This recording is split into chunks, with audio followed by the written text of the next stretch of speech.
In this job, I've learned that the world still holds some remarkable surprises, like the people you're about to meet, the ocean nomads of the South Pacific, called the Bajau Laut. With no land-based home to call their own, these sea gypsies have roamed the treacherous waters north of Australia for centuries, living their entire lives on tiny wooden boats. The ocean provides their every need. They've even physically adapted to hunt underwater as efficiently as ocean mammals. But as exotic as it sounds, I soon discovered life on the ocean waves has its hardship and danger, from tropical storms to deadly pirates.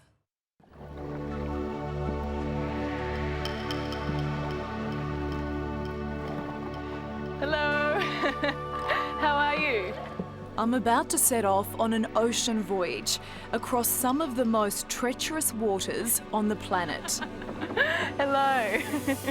Salam. But already I feel I'm in safe hands, for these are the Bajau Laut, sea gypsies who live their entire lives on their boats.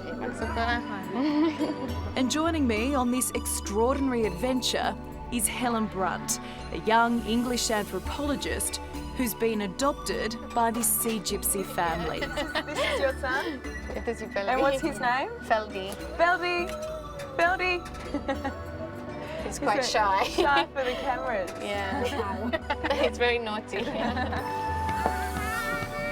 It's really nice in a lot of ways because you're free to travel wherever you want to go, and then when you're hungry you just go fishing. So it's a very happy place.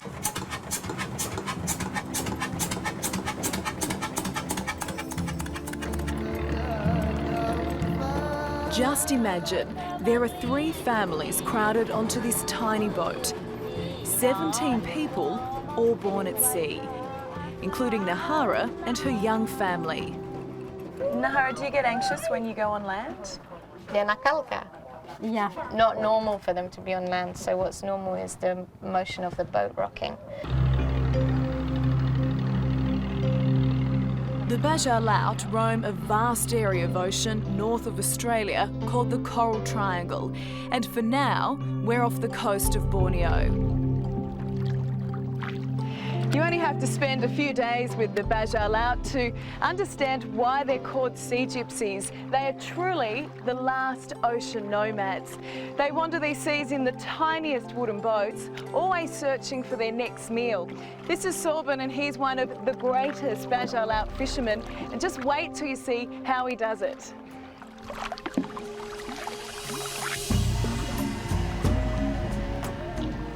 He'll spend some time looking for the right area by putting his face into the water, wearing his goggles or his mask.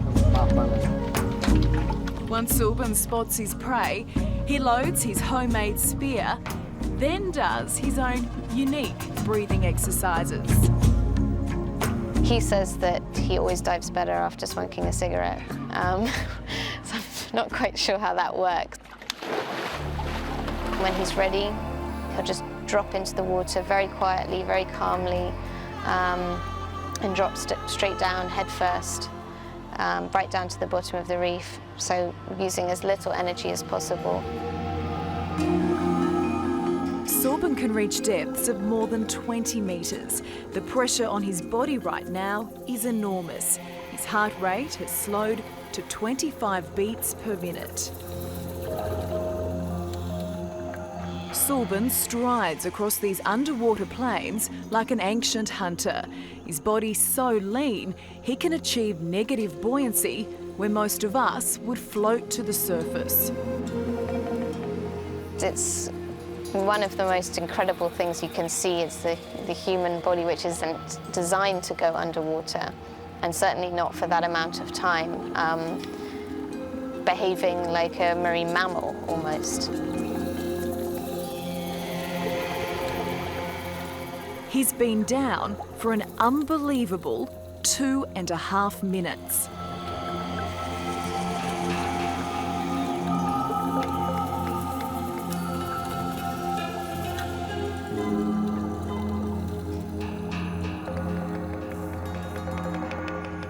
Here he comes. What have you got? It looks enormous. Oh, a massive stingray.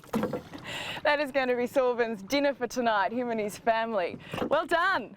Well done. How often does he miss?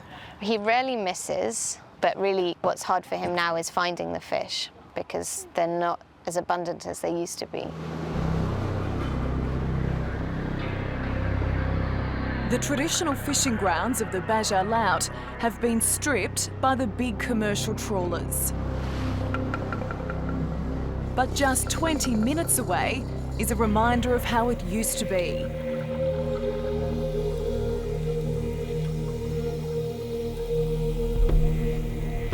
Sipadan, a protected marine park teeming with fish.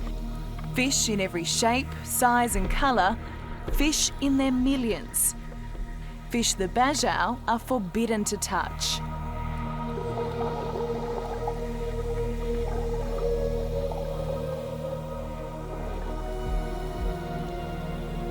For Sorben, tracking through the barren moonscape left by decades of overfishing, it means every shot has to count.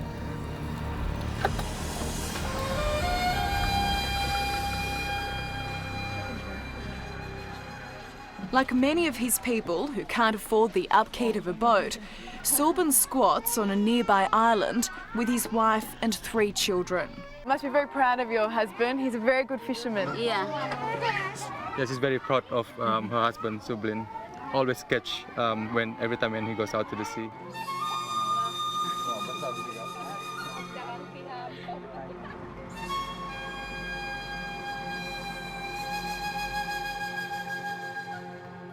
Some Baja Laut live on flimsy stilt houses built out in the middle of the sea. But others like Nahara and her family are determined to stay on their boats. And you can see why. You can move around wherever you want, independence. And this is your backyard. Yeah. It's not bad, is it? But this freedom comes at a heavy price. The Baja Laut are stateless, liable to be arrested whenever they go ashore to sell their fish in exchange for fuel. They are not citizens of any country. So they can end up behind bars. Yeah, from a day and a night to a few months. This is a clam here, but what's for dinner is the stingray, which is drying on the roof. No wonder the Bajau have learnt to rely entirely on the sea for their every need. I was expecting to see 1 or 2 stingrays. No, this is what they caught earlier. But for me, there are much more alarming problems to face up to. Is this what I think it is? Yeah, this is the toilet here. Pretty simple, huh? Pretty basic, isn't it? Yeah. That's a good enough reason not to go ever. Yes. So tell me, how do Mum and Dad find private time? I guess the answer is quietly at night time. But yeah, it seems to work because they're having a lot of children. We're about to head to an island called Marble, which is about 30 kilometres from here. But there's a lot of tension on board. Rangu and Nahara have heard that pirates attacked another Baja Laut boat last week, stealing the engine and killing someone on board. We've just been waiting for high tide to hit, but everyone's pretty keen to get moving before it gets dark. Their fears are very real because they do live on the water and they are worried about people attacking them. And their boat doesn't go very fast, so they wouldn't be able to escape. We've reached safe harbour just in time. There's a storm brewing. I think you can spend as many days as you want on the boat, but the reality of this life sets in at night. 17 people will be sharing this tiny space. Men, women, children, and for tonight, me too. And bed is a small pillow and a wooden floor.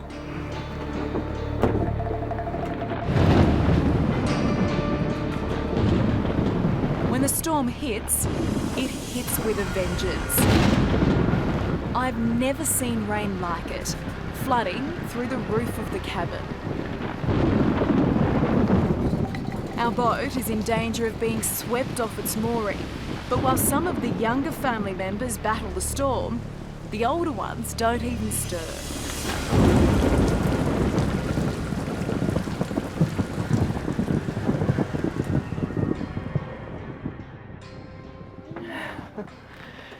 It's been a very long night, and I can say that the roof leaks, and it leaks quite a bit, but it didn't seem to bother anyone else on board. I guess they've probably gone through thousands of storms like this. And Nahari just tells me that some of the men have gone out to check the nets to see what's for breakfast. She wants you to try the fish head. Is she serious? Yes. Give it a try. Okay, very...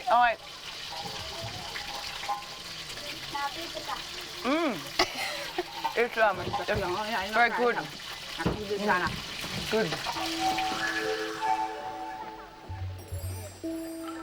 If we needed any reminder of this unforgiving life, it arrives in the most shocking way possible. Sulban, my spearfishing friend, is shattered. His 3-month-old son Chris has died. It's thought he caught an illness from dirty water, but no one knows for sure.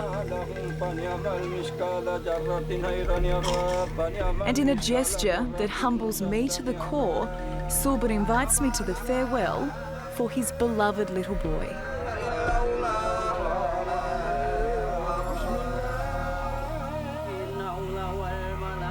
It is Sulban's last goodbye to the son he had hoped would one day follow in his footsteps. He's now lost 7 of his 9 children. To me, it represents how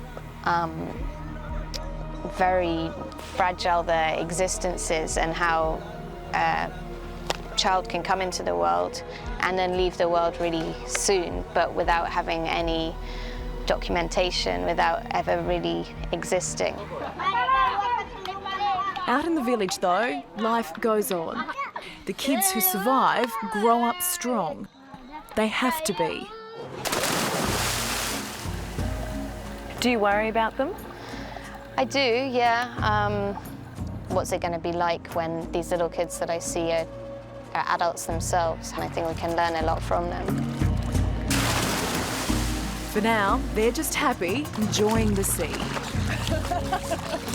That was fun! High five! High five! Yeah! And who knows, maybe somewhere amongst them is the next Sulban.